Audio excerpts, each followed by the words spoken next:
हाँ, तो आज बहुत इंपॉर्टेंट चैप्टर, आपका चैप्टर नंबर 6 स्टार्ट करेंगे, जुडिशरी यानी कि न्यायपालिका। मेरी आदत है मैं सीधा बड़ी स्क्रीन लगा के उंगलियां नहीं घुमाता। पहले मैं आपको एक इसकी हिस्ट्री बताऊंगा, पूरे बेस बिल्कुल मजबूत करना है अपन को। देखो, जुडिशरी या न्यायपालिका जो है वो मतलब क्या है उसका। एक्चुअली हमारे न्यायपालिका मतलब जो न्याय करता है। जुडिशरी को क्या क्या मतलब होता है, जो न्याय करता है। जैसे कि कोई दो आदमी आपस में लड़ लिए या फिर कोई दो पार्टियां आपस में लड़ ली, ठीक है, उनमें कोई डिस्प्यूट हो गया, कोई विवाद हो गया, तो उनको विवाद को सुलझाने का एक पंच, कहते हैं ना कि ये एक पंच है, मतलब जो पंच फैसला कर देगा वो सही होगा। वही एक ये जो पहले के ज़माने में पंच हुआ करते थे, जब देश के अंदर राजतंत्र था, लोकतंत्र नहीं था, डेमोक्रेसी नहीं थी, तो राजा महाराजा को 5 आदमी बैठ के जो कह दिया सो हो गया, राजा का फरमान लास्ट फरमान होता था। लेकिन जब हमारे देश के अंदर लोकतंत्र की स्थापना हुई, जब हम आज़ाद हुए 1947 में, उसके बाद हमारे देश में लोकतंत्र की स्थापना हुई, डेमोक्रेसी आ गई। उसके बाद में न्यायपालिका यानी सुप्रीम कोर्ट, सबसे बड़ा कौन कोर्ट है? सुप्रीम कोर्ट, उसकी स्थापना। ऐसा मान लो कि सबसे बड़ा पंच कौन है? सुप्रीम कोर्ट है, ठीक है। तो सुप्रीम कोर्ट जैसा फैसला कर देगा वो लास्ट फैसला होता है हमारे देश में, और विश्व का सबसे बड़ा एक कोर्ट माना जाता है हमारा सुप्रीम कोर्ट, ठीक है। तो उसी के बारे में थोड़ी सी हिस्ट्री बिल्कुल मजबूत करनी है, फिर चैप्टर के क्वेश्चन पर चलेंगे। वही अपना सेम सिस्टम, पहले नोट्स बनाएंगे। दुनिया की कोई सी भी ताकत आपके मार्क्स नहीं काट सकती। जो ये नोट्स को पढ़ लिया उसके बाद कुछ नहीं जाना, उसके बाद में MCQs वाला वीडियो, उसके बाद में टेस्ट, वो सिस्टम वही रहना है, ठीक है। और दोनों लैंग्वेज में, ये बहुत सबसे बड़ी बात यही है।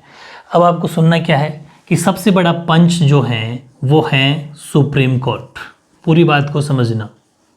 सुप्रीम कोर्ट का मतलब हो गया सर्वोच्च न्यायालय, सर्वोच्च न्यायालय, ठीक है। सर्वोच्च न्यायालय, हिंदी के अंदर 2 नाम है इसका वैसे। सर्वोच्च न्यायालय बोल दो, चाहे उच्चतम न्यायालय बोल दो, उच्च नहीं उच्चतम, ठीक है, उच्चतम न्यायालय। और स्टेट के अंदर आप जानते हो हाई कोर्ट होता है। चलो इसकी बात करेंगे अपन। सर्वोच्च न्यायालय जो हमारा सबसे बड़ा पंच है, सबसे बड़ा कोर्ट है, ये हमारे देश में कब बना? सबसे बड़ी चीज़ यही है, ध्यान से समझना। इसकी स्थापना या फिर इसका स्टैब्लिश जो ये हुआ, ठीक है, कब बना? ये बना 28 जनवरी, पूरी बात को समझना है, 28 जनवरी 1950 को, ठीक है। 28 जनवरी कि 26 जनवरी, ये गलती मत कर देना। भारत के अंदर सर्वोच्च न्यायालय के एस्टेब्लिशमेंट हुआ, यानी कि भारत के अंदर सुप्रीम कोर्ट का एस्टेब्लिशमेंट हुआ, स्थापना हुई 28 जनवरी 1950 को, ठीक है, 28 जनवरी 1950 को। और उस टाइम पर, पूरी बात को समझना, ये कहा गया कि एक CJI होंगे। CJI का मतलब हो गया चीफ जस्टिस ऑफ इंडिया, ठीक है। CJI की फुल फॉर्म क्या हो जाएगी? चीफ जस्टिस ऑफ इंडिया, ठीक है, यानी कि भारत के मुख्य न्यायाधीश, ठीक है, हिंदी में बोलते हैं क्या।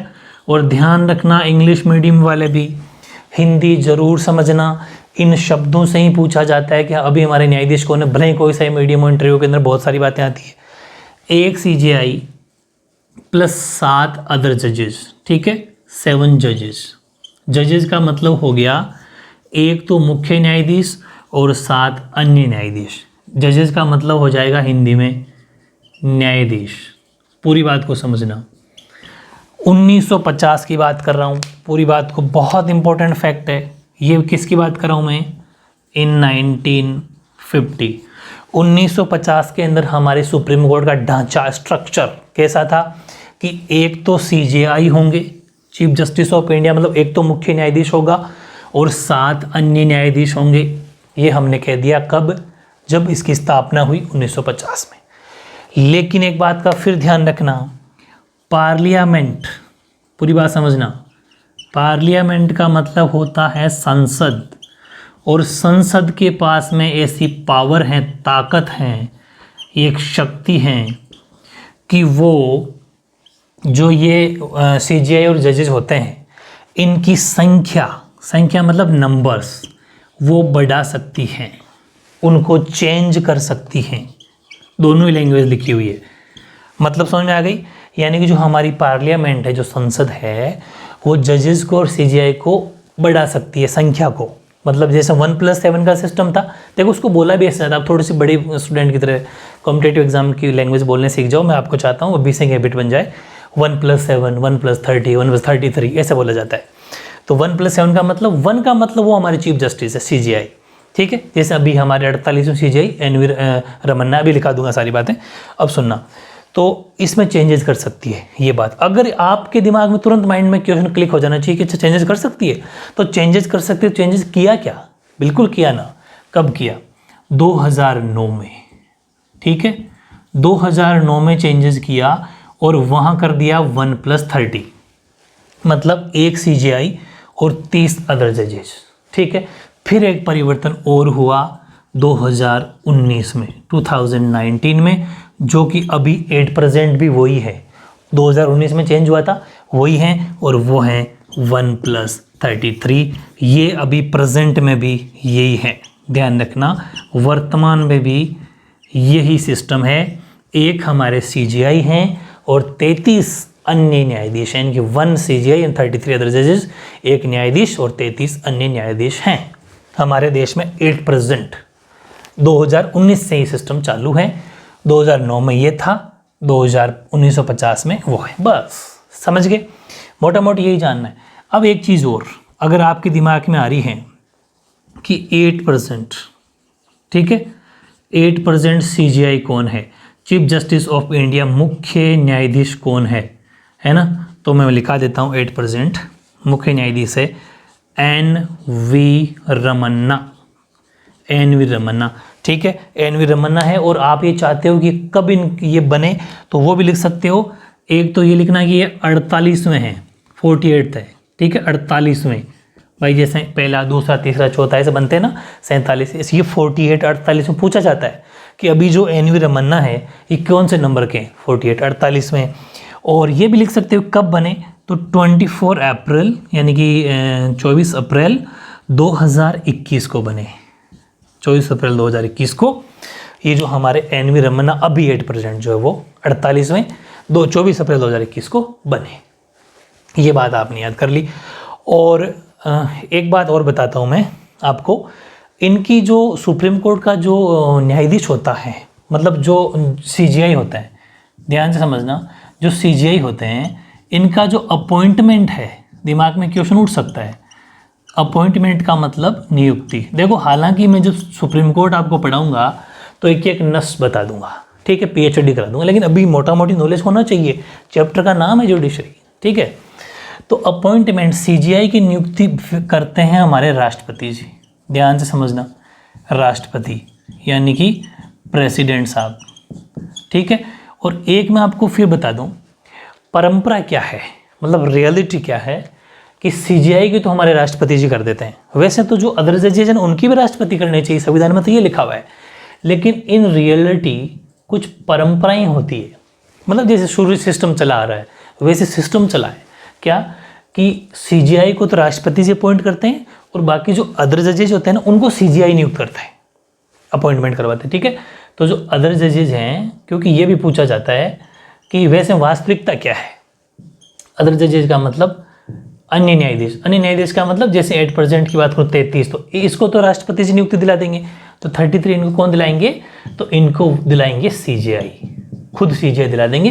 पहले CGI के तो राष्ट्रपति द्वारा अपॉइंटमेंट हो जाएगा, और CGI नॉर्मली इन 33 को, जो भी सिस्टम है उनका क्राइटेरिया 10 साल का वकील होना चाहिए, 10 साल तक वकालत किया होना चाहिए, मतलब जो उसको वो वहाँ का एडवोकेट होना चाहिए 10 साल तक, वो सब बातें सिस्टम वो कब पढ़ेंगे तब की बात है, अभी नॉलेज होना चाहिए बस। लेकिन एक्चुअल में वैसे राष्ट्रपति जी भी इनको नियुक्ति दिला सकते हैं, लेकिन परंपरा इन रियलिटी क्या है कि राष्ट्रपति सिर्फ इन्हीं को दिलाते हैं, बाकी इनको खुद CGI दिला देते हैं, ये बात है। एक चीज़ और लिखा, थोड़ी सी मेरी आदत था कि मैं कुछ फैक्चुअल बातें बताना चाहता हूँ, कि क्योंकि थोड़ा थोड़ा बेस मजबूत होना चाहिए। हमारे संविधान के अंदर सुप्रीम कोर्ट कहाँ है, कहाँ लिखा हुआ है कि सुप्रीम कोर्ट होगा, तो अनुच्छेद 124 यानी कि आर्टिकल 124 में लिखा हुआ है कि भारत में एक सुप्रीम कोर्ट होगा, सर्वोच्च न्यायालय होगा। समझ में आ गई, ये चीज़ें हो गई। और भी एक दिमाग में और क्वेश्चन आ रही हो कि खूब सारे स्टूडेंट पूछते हैं कि इनकी सैलरी क्या होती है, तो देखो सैलरी बता देता हूँ मैं आपको। जो CGI होते हैं, इंडिया के चीफ जस्टिस ऑफ इंडिया, मुख्य न्यायाधीश, उनको तो मिलते हैं 2,80,000 रुपये, 8% की बता रहा हूँ मैं, 2,80,000 रुपये। और जो अदर जजेज होते हैं, ठीक है, अदर जो न्यायाधीश होते हैं, मुख्य न्यायाधीश को 2,80,000, और अन्य जो न्यायाधीश होते हैं उनको मिलते हैं 2,50,000 रुपये, ठीक है, ये रुपए मिलते हैं। और एक चीज़ और ध्यान रखना, पार्लियामेंट, संसद, इनकी संख्या में हेरफेर कर सकती है, मतलब चेंजेस कर सकती है, उसके पास में पावर है, शक्ति है। हालांकि हमारी न्यायपालिका बिल्कुल इंडिपेंडेंट है, बिल्कुल स्वतंत्र है, कोई इंटरफेयर नहीं कर सकता राजनीति इसके अंदर, पॉलिटिक्स, लेकिन नंबर्स बढ़ा सकती है, वो तो रूल है।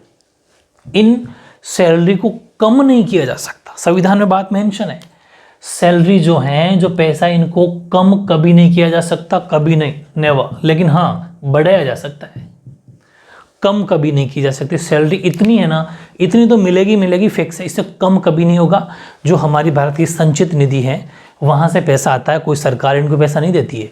संचित निधि कोष का मतलब है जो हम पैसा कुछ बचा के रखते हैं, जो इमरजेंसी वगैरह में हमारे देश को जरूरत पड़ जाए, वो पैसा, उसमें से इनको सैलरी मिलती है। इसलिए ध्यान रखना, इनको कोई सरकार पैसा नहीं देती है, ध्यान, इसीलिए सरकार के प्रेशर में, दबाव में नहीं काम करते, ठीक है, क्योंकि ये इंडिपेंडेंट है। इनको गवर्नमेंट, इनको जो पैसा मिलता है वो हमारी संचित निधि, जहाँ पर हम पैसा को स्टोर करके रखते हैं, कुछ एक्स्ट्रा पैसा जो हमें इमरजेंसी में, आपातकाल के टाइम पर जरूरत पड़ती है, देश को कोई अकाल आ गया, बाहर अटैक हो गया, उस टाइम पर, तब उनकी संचित निधि होती है, हमारे कोष है पूरा, मतलब उससे पैसा इनको मिलता है, ठीक है। तो ये सब स्ट्रक्चर है, आपको इसको लिखना चाहिए। ये मैं वापस फिर बता दूं आपको, ये मेरी हिस्ट्री बताने की आदत है इसीलिए कि आप मजबूत बनो। अब इसमें कुछ बातें नॉलेज हो, जब तक हिस्ट्री का पता ही नहीं है, सीधे चैप्टर पर आ जाएंगे तो बात बनेगी नहीं, ठीक है। तो ये सारी बातें आपको नॉलेजेबल है। और एक चीज़ और बता देता हूँ मैं आपको, क्योंकि अभी लास्ट का मैंने बता दिया कि एन वी रमन्ना 48 में अभी एट प्रेजेंट है, और वो 48 में थे, 24 फरवरी 2021 को बने।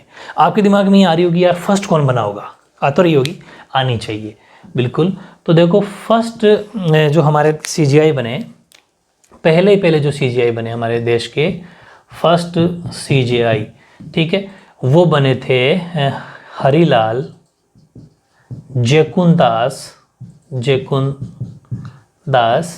कानिया, हरिलाल जयकुंदास कानिया, ठीक है।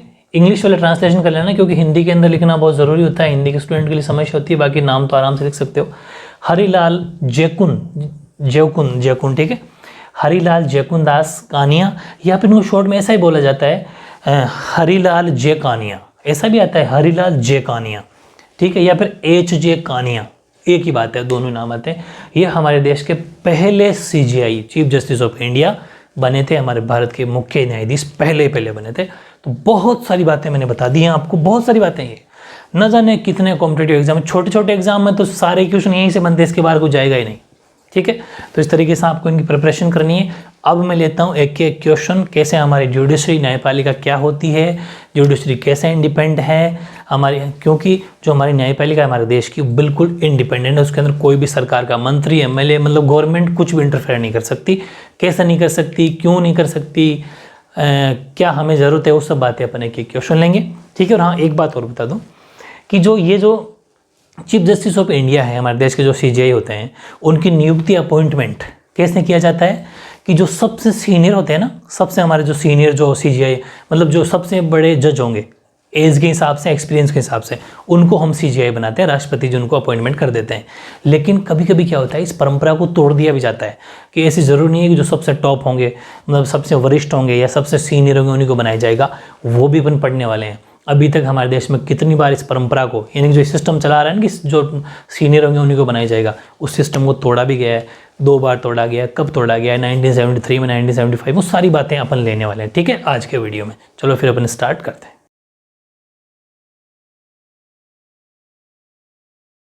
हाँ, तो अब लेते हैं अपन बहुत टॉप लेवल के क्वेश्चन, बहुत टॉप लेवल के क्वेश्चन, एक से बड़े, बहुत लेवल की प्रिपरेशन करने वाले हो। फर्स्ट क्वेश्चन है, न्यायपालिका की स्वतंत्रता का अर्थ बताइए, ठीक है, यानी कि the meaning of independence of judiciary, मतलब आप न्यायपालिका को कब कहोगे कि वो इंडिपेंडेंस है। ऐसा भी आ सकता है कि आप स्वतंत्रता को कब कहेंगे कि वो एक मतलब कि क्या बोलते हैं उसको, आज़ाद है, या फिर ऐसा मान लो कि वो इंडिपेंडेंट है, कब कहेंगे, उसका मीनिंग क्या है। तो इन 3-4 बातों के अकॉर्डिंग अगर ऐसा है तो हम कहेंगे कि हमारी न्यायपालिका, यानी हमारी जुडिशरी इंडिपेंडेंट है, ठीक है। जैसे कि the other organs of the government like the, यहाँ पे गवर्नमेंट मैंने शॉर्ट में लिख दिया, पूरा लिख देना है ना, like the executive and legislature must not restrain the functioning of the judiciary in such a way that it is unable to do justice, ठीक है। जस्टिस का मतलब न्याय, यानी कि सरकार के अन्य जो 2 अंग है, अन्य जो 2 ऑर्गन है, अब देखो जुडिशरी की तो अपन बात कर रहे हैं, इसके पीछे कौन से 2 ऑर्गन बच जाएंगे? वो बच जाएंगे अपना विधायिका और अब लेजिस्लेचर और एग्जीक्यूटिव यानी कार्यपालिका। इन दोनों अंगों पर न्यायपालिका के कार्यों में किसी भी प्रकार की बाधा न पहुंचाएं। ठीक है, कौन? ये दोनों जने। भाई अपन कब न्यायपालिका को जुडिशरी को इंडिपेंडेंट कहेंगे? जब जो सरकार के जो 2 ऑर्गन है वो बीच में इंटरफेयर ना करें। समझ पा रहे हो ना? क्योंकि अगर मैंने आपको जैसा भी बताया था, अगर वो इंटरफेयर करेंगे बीच में तो न्याय कभी भी नहीं होगा, कभी भी मंत्री का बेटा जेल नहीं जाएगा, कभी भी एमएलए का बेटा जेल नहीं जाएगा अगर उसने दोष किया तो। क्यों? क्योंकि फिर वो तो उसकी सरकार है और इन दोनों अंगों का मतलब सरकार होता है। भाई विधायिका और कार्यपालिका में कौन चुन के जाते हैं? सारे एमएलए एमपी होते हैं, उनकी सरकार होती है, उनकी वही विधायिका वही कार्यपालिका। अगर वो बीच में इंटरफेयर करेंगे तो फिर कहेंगे जुडिशरी, फिर स्वतंत्र नहीं कह सकते। तो ध्यान रखना, पहली बात अपने वही लिखी है कि बाधा न पहुंचाएं ताकि वह ठीक ढंग से न्याय कर सकें। एक बात तो ये, तब हम कहेंगे कि न्यायपालिका स्वतंत्र है, जुडिशरी इंडिपेंडेंट है। दूसरी बात, the other organ of the government should not interfere with the decision of the judiciary. जब हमारी न्यायपालिका कोई निर्णय लेती है तो उसमें हस्तक्षेप ना करे, यानी सरकार के अन्य अंग, न्यायपालिका के अन्य अंग, जहाँ पर भी ये अदर ऑर्गन के नाम आता है ना, अन्य अंग का नाम आता है, उसका मतलब वो किन दोनों की बात कर रहा है? विधायिका और कार्यपालिका, यानी कि वो लेजिस्लेचर और एग्जीक्यूटिव की बात कर रहा है। क्योंकि सरकार के अंग ही 3 है, ऑर्गन ही 3 है, तो तीसरे की बात करें, बाकी बच्चे कौन? वो 2। तो वो अगर कोई डिसीजन के अंदर हस्तक्षेप ना करे, जैसे कि सुप्रीम कोर्ट ने कह दिया कि फला मंत्री का बेटे ने किसी लोगों के ऊपर गाड़ी चढ़ा दी तो उसको जेल होगी। अब सरकार इंटरफेयर करेगी, नहीं ऐसा नहीं मत करो आप, अरे समझा करो मंत्री का बेटा वगैरह, अगर ऐसे कोई बीच में इंटरफेयर करे तो फिर अपन नहीं कहेंगे कि ये, मतलब इसका ये हुआ कि इंटरफेयर ना करे। अगर न करे तो हम कहेंगे कि हमारी न्यायपालिका स्वतंत्र है, और स्वतंत्र का मतलब यही होता है कि बीच में कोई इंटरफेयर ना करे, हस्तक्षेप ना करे। तीसरी, न्यायाधीश जो होता है, मतलब सुप्रीम कोर्ट या हाई कोर्ट के अंदर बैठते कौन है? भाई न्यायाधीश बैठते हैं, जज बैठते हैं। जज में डर नहीं होना चाहिए। जज में अगर डर होगा, भय होगा किसका? सरकार का, सरकार के मंत्रियों का, सरकार के नेताओं का, तो फिर वो स्पष्ट न्याय नहीं कर पाएगा। ठीक है, तो यानी कि न्यायाधीश बिना भय और भेदभाव के अपना कार्य कर सके। कब करेगा? जब हमारी सरकार इंडिपेंडेंट होगी तभी तो करेगा। यानी कि जजेस must be able to perform their function without fear और फेवर। अगर वो डरेगा नहीं, डरेगा कब? नहीं, जब स्वतंत्र होगी न्यायपालिका, जुडिशरी बिल्कुल इंडिपेंडेंट है कि इसके अंदर कोई इंटरफेयर कर ही नहीं सकता, तो फिर वो क्या होगा? बिना भय के काम करेगा। और जब किसी को भी डर नहीं होता तो वो स्पष्ट निर्णय, डिसीजन हमेशा अच्छा जाता है। वो बिल्कुल कि उससे कोई डर ही नहीं है। भाई किसी भी न्यायाधीश को ये तो है नहीं कि उसको हटा दिया जाएगा। बाकी जैसे जो हमारा एडमिनिस्ट्रेशन है, चाहे वो आईएएस हो, चाहे वो आरएएस हो, कोई सा भी बड़ी नौकरी जो होती है उसके अंदर गवर्नमेंट इंटरफेयर करती है। और अगर कोई भी आईएएस या कलेक्टर या फिर कोई भी एसडीएम अगर बीच में कोई इंटरफेयर करके कोई डिसीजन ले ले तो सरकार के अगर खिलाफ हो, सरकार की ना माने, तो सरकार उसका ट्रांसफ़र करवा देती है तुरंत अगले दिन। और बहुत बार नॉर्मल सी बात ऐसी होती रहती है। लेकिन यहाँ ऐसा नहीं हो सकता। न्यायाधीश में कोई डर नहीं है, वो इंडिपेंडेंट है। तो ये तीनों बातें आपको लिख के आनी है न्यायपालिका की स्वतंत्रता के अर्थ में, मीनिंग में। ठीक है, नेक्स्ट क्वेश्चन अपन देखते हैं। बहुत बढ़िया कि हमें स्वतंत्र न्यायपालिका चाहिए क्यों, यानी कि why do we need to independent judiciary. नाम से ही पता चल रहा है। पहली बात तो ये कि हमें इंडिपेंडेंट इसलिए चाहिए कि हमारे लिए न्याय सही हो, जस्टिस सही होना चाहिए। जस्टिस सही होगा जब ये बिल्कुल इंडिपेंडेंट होगी। ठीक है, कोई भी कानून या लॉ बनेगा, है ना, तो अगर ये इंडिपेंडेंट होगी, स्वतंत्र होगी, तो ये अगर वो गलत बन रहा है तो उसको रोक देगा। सुप्रीम कोर्ट कहेगा नहीं, आप सरकार को कहेगा कि नहीं आप ऐसा कानून नहीं ला सकते, तो फिर वो कानून पास ही नहीं होगा। ठीक है, तो ये सब बातें पास होने के बाद में रद्द कर सकता है। सुप्रीम कोर्ट का डिसीजन लास्ट डिसीजन होता है। तो ऐसे बहुत सारी बातें, 2-3 बातें मैंने लिखी है टॉप लेवल की। पहली तो मेन हेडिंग है कि we need an independent judiciary for a following reasons. कौन कौन से कारण, यानी कि हमें स्वतंत्र न्यायपालिका के निम्न कारणों से। पहला, हमें निष्पक्ष, यानी कि we need an independent judiciary to get justice in a fair manner, यानी कि हमें निष्पक्ष ढंग से न्याय की प्राप्ति के लिए स्वतंत्र न्यायपालिका की आवश्यकता पड़ती है। पहली बात है निष्पक्ष। निष्पक्ष का मतलब किसी का भी पक्षपात ना करे, जिसकी गलती है उसको सजा मिले। पहली बात तो ये, मतलब कि फेयर मैनर, यानी कि एकदम स्पष्ट होना चाहिए। दूसरा, if there are unnecessary controls on the judiciary, then justice will not be able to do justice in an impartial manner. अगर इसके ऊपर ज़बरदस्ती कोई न्यायपालिका पर अनावश्यक नियंत्रण अगर होगा, अनावश्यक नियंत्रण का मतलब होता है जैसे सरकार का कोई प्रेशर होगा, सरकार के नेता का प्रेशर होगा, तो फिर वो अगर आवश्यक नियंत्रण होंगे ना, नियंत्रण का मतलब पाबंदियाँ अगर होगी तो निष्पक्ष ढंग से न्याय नहीं कर पाएगी। इसलिए हमें स्वतंत्र चाहिए। अपन स्वतंत्र होने के रीज़न बता रहे हैं, कारण बता रहे हैं, ठीक है। तो ध्यान रखना, यानी कि अननेसेसरी कंट्रोल नहीं होना चाहिए, ठीक है। अगर होगा तो फिर वो बिल्कुल जस्टिस है, वो फेयर नहीं होगा, ठीक है। दूसरा, we need an independent judiciary to properly interpret and enforce laws. अगर हमें कोई कानून बनाना है, हमें कानून की ठीक प्रकार से उसकी डेफिनेशन या व्याख्या करनी है तथा उनको लागू करवाने के लिए भी स्वतंत्र न्यायपालिका चाहिए। सपोज कोई बिल आया, अब कोई भी बिल आया, वो अगर जैसे मैं अभी किसानों के बिल की बात करूँ, अगर वो किसानों का बिल था, सरकार लेके आई, लोगों ने विरोध किया, ठीक है, लोग विरोध किया, किसान बिल सरकार को वापस लेना पड़ा, कैंसिल हो गया। ऐसा और भी कोई बिल हो और वो लोगों के मूल अधिकार का, फंडामेंटल राइट का हनन हो रहा हो, तो लोग दरवाज़ा खटखटा सकते हैं किसका? न्यायपालिका का। न्यायपालिका मतलब जुडिशरी का, ठीक है।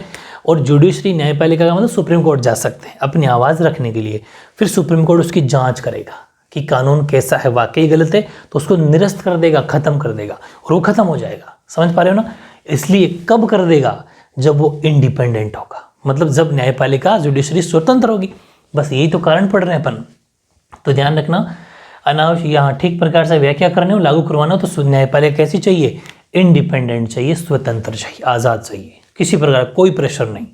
तीसरा, स्वतंत्र न्यायपालिका ही विधायिका और कार्यपालिका की जो स्वेच्छारिता है उस पर अंकुश लगाकर हमारी स्वतंत्रता की रक्षा कर सकती है। यानी कि मैं आपको बता दूं, सरकार के जो दो ऑर्गन है अन्य, कार्यपालिका यानी कि विधायिका और कार्यपालिका, यानी कि लेजिस्लेचर और अपना एग्जीक्यूटिव, ये दोनों सरकार होती है। भाई ये सरकार ही तो एक तरीके से, ये अपना मन चाहे कोई कानून लेके आ जाए।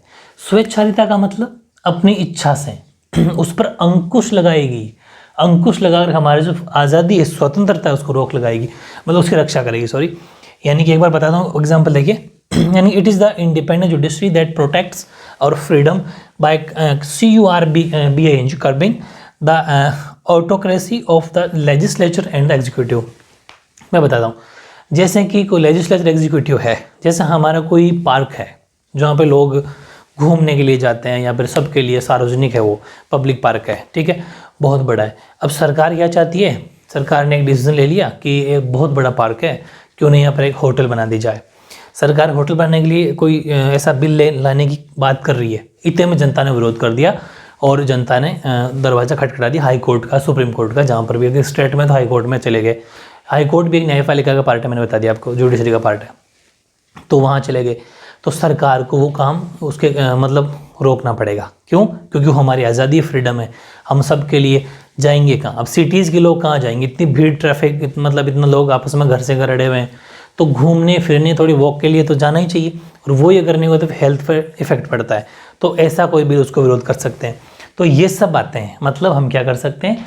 स्वतंत्र न्यायपालिका अगर होगी तो इन दोनों के ऊपर जो मन चाहे जो कुछ बिल या मन चाहे कानून बनाते हो, उन पर बिल्कुल अंकुश लगाकर हमारी जो आज़ादी है उसको बचा सकते हैं। बहुत टॉप लेवल के तीनों पॉइंट हो गए, शानदार आंसर हो गया, और बहुत इंपॉर्टेंट क्वेश्चन है सारे। और ये तो मेरा दावा है लिख के कि एक सिंगल क्वेश्चन नोट से बाहर नहीं जाएगा, ये पक्की बात है।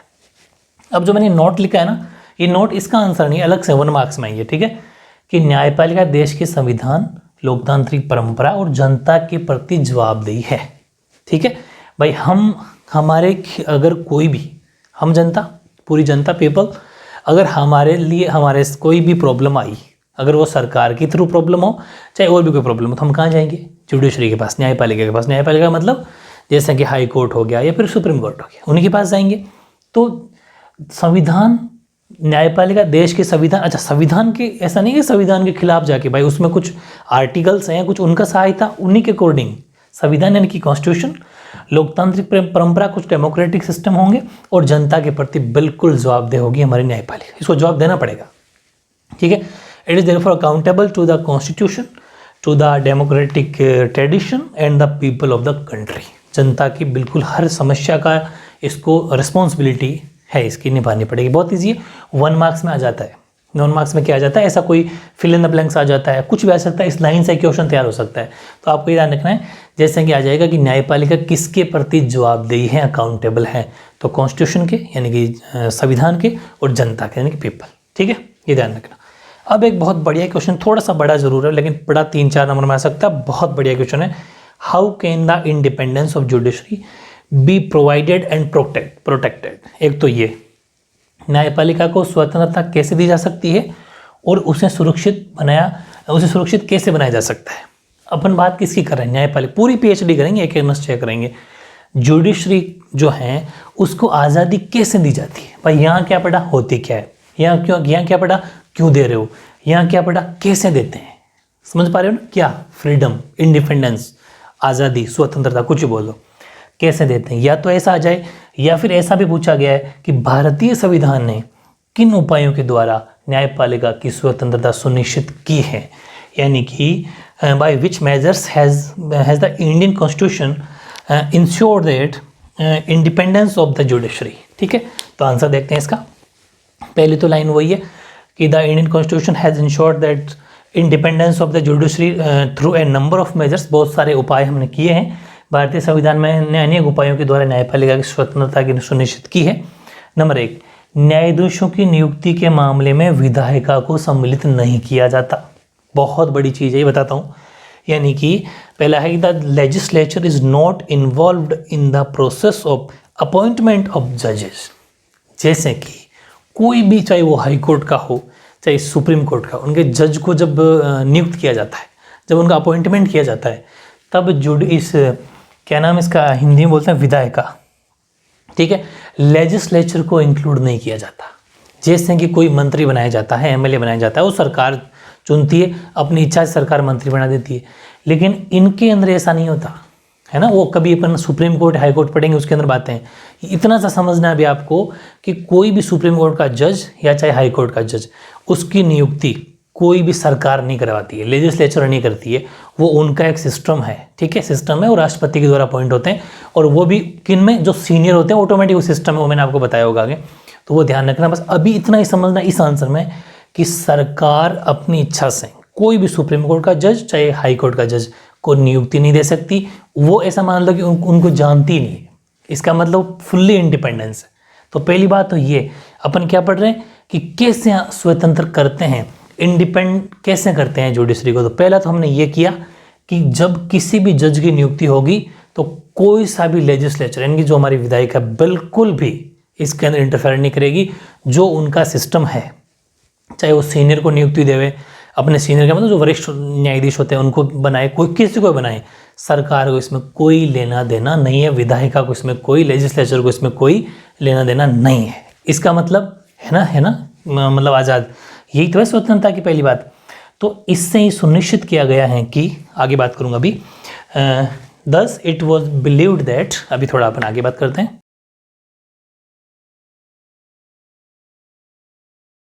हाँ, ऐसे नेक्स्ट बात है, देखो वो है, अच्छा उसको कंटिन्यू करना। इन नियुक्तियों में दलगत राजनीति की कोई भूमिका नहीं रहे। दलगत राजनीति का मतलब समझ गए आप, किसी भी पार्टी की, जैसे कि कभी कांग्रेस है, कभी बीजेपी है, पार्टी हैं तो आती जाती है, हार जाती है, वो जीत जाती है, लेकिन किसी भी दलगत राजनीति की कोई भी भूमिका इसके अंदर नहीं रहेगी। किन में, इनके अपॉइंटमेंट में। ठीक है, यानी कि party politics would not play a role in the process of appointments. कोई भी, बिल्कुल भी इनकी भूमिका नहीं रहेगी, इनका कोई रोल नहीं रहेगा। तभी तो है स्वतंत्र। तीसरा, in order to be appointed as a जज, वेरी इंपॉर्टेंट। अब आप ये सोच रहे होंगे कि जज सेपरेट होता है, उसको उसके अंदर इंटरफेयर नहीं कर सकती सरकार, तो फिर जज बनेगा कौन। तो ऐसा नहीं है कि कोई जज बनेगा वो सरकारी एमएलए एमपी होना चाहिए, नहीं, जज वही बनेगा जो जज की कुछ क्वालिफिकेशंस को फॉलो करता हो। जैसे कि इन ऑर्डर टू, ध्यान से समझना ना, वेरी इंपॉर्टेंट है। In order to be appointed as a जज, कौन जज होगा कि a person must have experience as a lawyer and और must be well versed in law. जो मतलब उसका वकालत करे किया हो, मतलब वकील हो, या फिर कानून के बारे में अच्छा जानकार हो। यानी कि न्यायाधीश के रूप में नियुक्त होने के लिए किसी व्यक्ति को वकालत का अनुभव होना चाहिए। वकालत का अनुभव तो होना ही होना चाहिए, मतलब कि 10 साल जो मैंने सिस्टम बता रखा है, हालांकि सुप्रीम कोर्ट जब पढ़ेंगे उसमें सारी PhD करवा दूंगा, तो उसके अंदर उसकी पूरा अनुभव होना चाहिए, एक्सपीरियंस होना चाहिए कि वो वकालत करा हुआ है, वकील रह चुका। साथ ही कानून का विशेषज्ञ होना चाहिए, कानून के बारे में जानना भी चाहिए, नस नस जाननी चाहिए, एक एक आर्टिकल, एक एक सेक्शन, धाराएं सब जानना चाहिए, वरना क्या करेगा, किसका न्याय करेगा। ठीक है, ये चीज़ उस व्यक्ति के राजनीतिक विचार या निष्ठाएं उसकी नियुक्ति का आधार नहीं बननी चाहिए।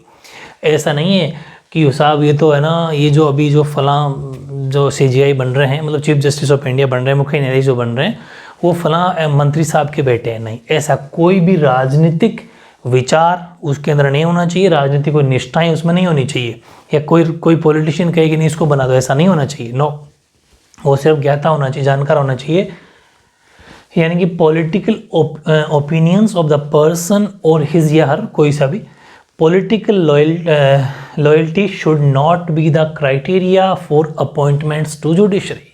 ये बहुत ज़रूरी है। ठीक है, उसके अंदर कोई पॉलिटिकल अपॉइंटमेंट नहीं होना चाहिए।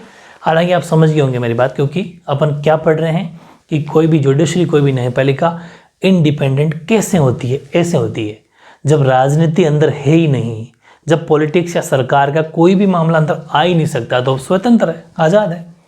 तीसरा, द जजेज हैव ए फिक्स्ड टेन्योर, जो न्यायाधीश होता है उसका फिक्स कार्यकाल निश्चित होता है, वे सेवानिवृत्त होने तक पद पर बने रहते हैं, जबकि वो रिटायरमेंट ना ले ले जब तक वो अपने पद पर रहेंगे, कोई नहीं हटा सकता। अच्छा, इनको हटाना बहुत मुश्किल है, मुश्किल क्या, नामुमकिन ही मानो आप। क्यों? क्योंकि ये कब हटेंगे, जब ये संविधान के भी उल्टे चले जाएंगे। संविधान में नियम कुछ और हैं, इन्होंने किसी को सजा कुछ और ही सुना दी, ऐसा कोई संविधान कहता ही नहीं है, फिर भी इन्होंने कर दिया, तो हटेंगे। तो भी ऐसा तो कोई है ही नहीं, जैसे क्योंकि हर कोई पढ़ा लिखा होता है, सब रूल सेक्शन के अकॉर्डिंग काम करते हैं, और एक सुप्रीम कोर्ट एक चीफ जस्टिस CJI होता है, लेकिन उसके नीचे मुख्य न्यायाधीश बहुत सारे न्यायाधीश यानी जजेस होते हैं, तो पूरी टीम होती है, गलती होने का चांस ही नहीं है। तो मतलब नामुमकिन है इनको हटाना। ठीक है, ना इनको ट्रांसफ़र करवा सकता है। तो ये रिटायरमेंट जब तक पद पर रहते हैं, बेसिकली ऐसा नहीं है हटाया भी नहीं जा सकता, हटाया तो जा सकता है, लेकिन ऐसा होता नहीं।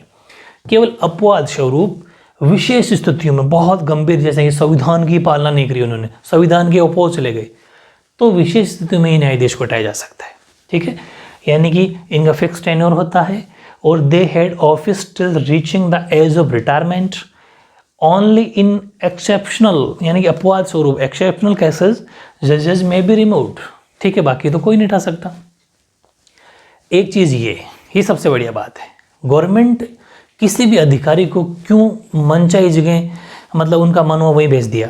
देखो सरकार क्या करेगी कि हमेशा उन उन ऑफिसर्स को अपने पास ज़्यादा रखती है जो सरकार की बात सुनते हैं। हर काम में गवर्नमेंट कहते हैं ऐसा करना है, ऐसा करना है, तो वो कह देते हैं हाँ ठीक है। ऑफिसर्स ऐसे, चाहे वो SDM हो, चाहे वो IPS हो, IAS हो, तो उनका जल्दी मतलब यहाँ से वहाँ नहीं भेजते, उनको तबादले नहीं होते। तबादले किनके होते हैं? जो सरकार की बात नहीं मानते, सही को सही थोड़े स्ट्रिक्टली कुछ करते हैं। तो फिर क्या होगा, क्यों सरकार फिर उसका क्यों तबादला कर देती? क्योंकि सरकार को नोट देती है, और सरकार क्या कहेगी कि पैसा लेता है तुम्हारा। ठीक है, तो सरकार का पैसा मिलने की वजह से अफसर क्या होता है, अफसर की नौकरी नहीं जाती, लेकिन अफसर का ट्रांसफ़र कर दिया जाता है। वही चीज़ है, क्यों? क्योंकि सरकार उसको पैसा देती है, पैसे से इंसान को मतलब एक तरीके से दबा लेती है, वो वाली बात है। तो न्यायपालिका है ना, वो विधायक, न्यायपालिका को कोमा लगा सकते हो, यानी कि जो जुडिशरी है उसको विधायक या कार्यपालिका पैसा नहीं देती, ध्यान रखना। इसीलिए तो इंडिपेंडेंट है। न्यायपालिका विधायक या कार्यपालिका पर वित्तीय रूप से डिपेंड नहीं है। इसका मतलब ये है कि जो संसद है, पार्लियामेंट जो है, वो इनका कितना पैसा मिलेगा वो सब वो देने वाले नहीं है, ये सिस्टम इनका अलग है, समझ गए? तो इसलिए the judiciary is not financially dependent on either the executive और लेजिस्लेचर। जब उनके ऊपर निर्भर ही नहीं है तो फिर क्या टेंशन है, क्योंकि तो कोई पैसा थोड़ी देता है मेरे को। मतलब कहने का मतलब ये होता है जो सुनने में नॉर्मल आता है, समझ गए, वो वाली बात है। पांचवा, न्यायाधीशों के कार्यों और निर्णयों की आलोचना नहीं की जा सकती। न्यायालय ने जो डिसीजन दे दिया वो दे दिया, चाहे अभी बहुत सारे डिसीजन आए, चाहे वो ट्रिपल तलाक वाला हो, चाहे वो राम मंदिर वाला हो, बहुत सारे सुप्रीम कोर्ट के जो डिसीजन होते हैं वो लास्ट डिसीजन होते हैं, समझ गए? तो न्यायाधीशों के कार्यों और निर्णयों की आलोचना बिल्कुल नहीं की जा सकती, क्योंकि वो संविधान की बातें रखते हुए कोई काम करते हैं। अगर कोई, अब आप सोचोगे इसका मतलब न्यायाधीश तो कुछ भी कर सकता है, नहीं, सुनना भी। the action and decision of the judges are immune from personal criticism. The judiciary has the power to penalize those who were found guilty or contempt of court. हाँ, न्यायालय यानी कि जुडिशरी किसी को सजा दे सकती है। अगर अवमानना का दोषी पाया जाता है तो न्यायपालिका उसे दंडित भी करती है, चाहे वो जज ही क्यों ना हो। हालांकि आज तक ऐसा हुआ नहीं, लेकिन बात है, यानी कि उसको सजा भी दे सकती है अगर उसने संविधान के अनुसार काम नहीं किया हो या फिर न्यायालय की अवमानना की हो। न्यायालय का मतलब जुडिशरी, और जुडिशरी का मतलब अकॉर्डिंग टू संविधान, अकॉर्डिंग टू कॉन्स्टिट्यूशन, संविधान में जो नियम है उनके अकॉर्डिंग काम करे। अगर वैसा नहीं किया तो उसको दोषी ठहराया जाएगा और उसको दंड दिया जाएगा। लेकिन बेसिकली आलोचना नहीं, इसलिए आलोचना की कर ही नहीं सकते, क्योंकि जो काम करेगा बिल्कुल सही करेगा, गलत होगा तो ऑटोमेटिक उसको सजा मिल जाएगी। समझ गए। फिर छठा, संसद न्यायाधीशों के आचरण पर, अच्छा अपन कह रहे हैं कि संसद इसमें कुछ नहीं कर सकती, यहाँ पर भी अपने संसद को पावर नहीं दी। संसद न्यायाधीशों के आचरण पर केवल तभी चर्चा कर सकती है जब वह उनको हटाने का कोई प्रस्ताव पर विचार कर रही हो। अब सुनना, संसद पार्लियामेंट आपको पता है बहुत पावरफुल चीज़ है, लेकिन न्यायाधीश को यानी कि जजेस को parliament can not discuss the conduct of the जजेस except when the proceeding to remove ए जज इज बीइंग कैरिड आउट। लेकिन सिर्फ उसको अगर न्यायाधीश को या जज को अगर हटाना है ना, तब वो मतलब संसद जो है, पार्लियामेंट जो उस पर चर्चा कर सकती है।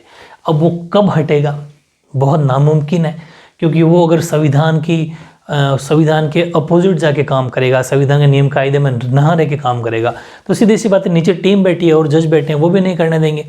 तो ऐसी कंडीशन आ नहीं सकती। लेकिन एक अपन ने लिख रखा है संविधान में कि अगर ऐसा करता है तो मतलब इसका मतलब फुल डिपेंड है, इंडिपेंडेंट है। कौन? जुडिशरी। इसलिए उसको कोई टेंशन नहीं है क्या कि अपन, सीधी सी बात है, देखो कितना ही बड़ा अफसर हो, कितना ही बड़ा अधिकारी हो, सरकार के आगे कोई बड़ा नहीं है, क्योंकि अफसर सरकार के अंडर में काम करता है। ठीक है, तो वो मन चाहे कुछ भी नहीं कर सकता, थोड़ा सा भी करेगा तो उसको वहाँ से हटा दिया जाएगा। ठीक है, लेकिन यहाँ क्या है, न्यायपालिका बिल्कुल बिंदास होकर काम करेगी। जुडिशरी क्यों करेगी? क्योंकि उसे पता है गलती नहीं करनी, बस इतना सही तो है। लेकिन अफसर तो गलती नहीं करेगा तो भी ट्रांसफर होगा, लेकिन ये गलती नहीं करेगी तो कोई ट्रांसफर नहीं कर सकता, कोई कुछ नहीं कर सकता। बस ध्यान ये रखना है कि संविधान के अंदर काम करो, बस। इसलिए न्यायपालिका को टेंशन नहीं, उसे पता है कि अपन संविधान के कॉन्स्टिट्यूशन के जो रूल रेगुलेशन है उसको फॉलो करते हुए काम करेंगे, तो न्यायपालिका आलोचना के भय से मुक्त होती है। कोई हमारी आलोचना नहीं कर सकता क्योंकि हम सही है, मुक्त होकर स्वतंत्र रूप से निर्णय करती है। ठीक है, यानी कि this gives the judiciary independence to adjudicate without fear of being criticised. ठीक है, तो बहुत टॉप लेवल के 6 पॉइंट मैंने बनाए आपके, एक पॉइंट वाइज ऐसा कैसे आपको आंसर देना है। हालांकि एक क्वेश्चन मैंने बहुत बढ़िया लिया है, बहुत नॉलेजेबल है, जो आपको दिमाग खोल देगा। मैंने स्टार्टिंग में आपको जब चैप्टर स्टार्ट किया तब बातें बताई थी कि जो सुप्रीम कोर्ट का जज होता है, in chief Justice of India, CJI short में बोलते हैं, CJI का अपॉइंटमेंट किया जाता है जो टॉप मोस्ट सीनियर होते हैं उनमें से किसी एक को। लेकिन हमारे देश के अंदर ऐसा हुआ है, हमने इस रूल को तोड़ा भी है। हमेशा CJI को, हालांकि मैंने आपको स्टार्टिंग में थोड़ी बहुत बातें बता दी थी, तो CJI को रखा जाता है टॉप जो होगा सीनियर होगा उसको, लेकिन हमने 2 बार तोड़ा है। क्वेश्चन कैसा आया? क्वेश्चन ये आया कि as far as the appointment of Chief Justice of India यानी कि CJI, ध्यान से सुनना, is concern over the years a convention had developed whereby the senior most जज, ठीक है, of the Supreme Court was appointed as the Chief Justice of India. ठीक है, यानी कि आज तक ऐसी परंपरा बनी आई है भारत के मुख्य न्यायाधीश की नियुक्ति को लेके, चीफ जस्टिस को लेके। देखो CJI को मुख्य न्यायाधीश बोलते हैं, उसकी नियुक्ति के मामले में वर्षों से ये परंपरा बनी हुई है कि सर्वोच्च न्यायालय के सबसे वरिष्ठ न्यायाधीश को इस पद पर बिठाया जाएगा, नियुक्ति दी जाएगी। लेकिन इस परंपरा को तोड़ा गया है, तो कितनी बार तोड़ा गया है और कब कब तोड़ा गया है, यानी कि हाउ मेनी, एंड शॉर्ट में लिखा इंग्लिश वालों के लिए तो समझ जाना, हाउ मेनी एंड व्हेन, कब कब और कितनी बार और कब कब तोड़ा गया वो बताना। आंसर होगा 2 बार, शॉर्ट में लिखा है। एग्जाम अगर ऐसा क्वेश्चन आता है तो पूरी थ्योरी लिख के लिखना है, 2 बार तोड़ा गया है, 2 बार तोड़ा गया है। फिर नीचे वाली लाइन में कब कब तोड़ा, पहली बात 1973 में, 1973 में, दूसरा 1975 में, 1973 और 1975 में। बताता हूँ 1973 में क्या हुआ था। इन 1973 A.N. Ray was appointed as CJI, superseding 3 senior judges। 3 वरिष्ठ जज थे इनसे बड़े, इनसे ऊपर, लेकिन फिर भी उन तीनों को रोककर इनको बनाया गया। मतलब परंपरा टूट गई। परंपरा क्या थी? जो सीनियर होगा उसको बनाया जाएगा। जबकि ये 4 नंबर पे आते थे, पहले वो सीनियर थे, फिर उनके नीचे वो सीनियर थे, उनके नीचे ये 4 नंबर पे आते थे। उन 3 सीनियर को छोड़ के इनको बनाया गया। 1973 में 3 वरिष्ठ न्यायाधीशों को छोड़कर न्यायमूर्ति A.N. रे को भारत का मुख्य A.N. रे, ठीक है, को भारत का मुख्य न्यायाधीश नियुक्त किया। फुल नाम कभी नहीं लिखना, जो शॉर्ट में, वो भी बहुत बड़ी बात है। शॉर्ट में एन रे भी चल जाता है। A.N. रे को भारत का मुख्य न्यायाधीश नियुक्त किया गया है। अब आप सोचोगे कि वो 3 कौन थे, हालांकि लेवल नहीं आपका इतना नहीं आता, लेकिन लिखा देता हूँ मैं। वो 3 आपके और कौन कौन से थे, मैं यहाँ लिख देता हूँ। एक तो था जयशंकर मनीलाल, जयशंकर मनीलाल, ठीक है। वैसे साकेत या ऐसा कुछ आगे और है। जयशंकर मनीलाल, शैलत कुछ है ना, शैलत। और दूसरे हैं A.N. ग्रोवर, और तीसरे हैं K.S. हेगड़े, ठीक है, हेगड़े। ये 3 हैं जो सीनियर मोस्ट थे। जयशंकर मनीलाल, शैलत, A.N. ग्रोवर और K.S. हेगड़े, ये 3 थे सीनियर मोस्ट। इन 3 को छोड़ के चौथे को बनाया गया A.N. रे को 1973 में, और SI केस 1975 में हुआ। Justice M.H. Beg was appointed superseding justice HR Khanna in 1975, यानी कि 1975 में न्यायमूर्ति HR खन्ना को भी पीछे छोड़ते हुए न्यायमूर्ति M.H. बैग की नियुक्ति की गई। ये हालांकि वो तीनों आपको लिखने की जरूरत नहीं, ना ही को याद करने की जरूरत है, उतना लेवल नहीं, लेकिन एक बात है आपको पता होना चाहिए। इस तरीके से बहुत बढ़िया आज नॉलेज। ये चैप्टर बहुत शानदार है, पूरा चैप्टर शानदार है, ये पूरी बुक ही शानदार है। तो इसको आपको मेरे साथ के साथ याद करना है और नोट्स हाथों हाथ बनाना है, ठीक है। तो ज़्यादा वीडियो बड़ा ना बने, इंटरेस्ट बना रहे। बाकी अपन नेक्स्ट वीडियो में करेंगे, ठीक है। ओके।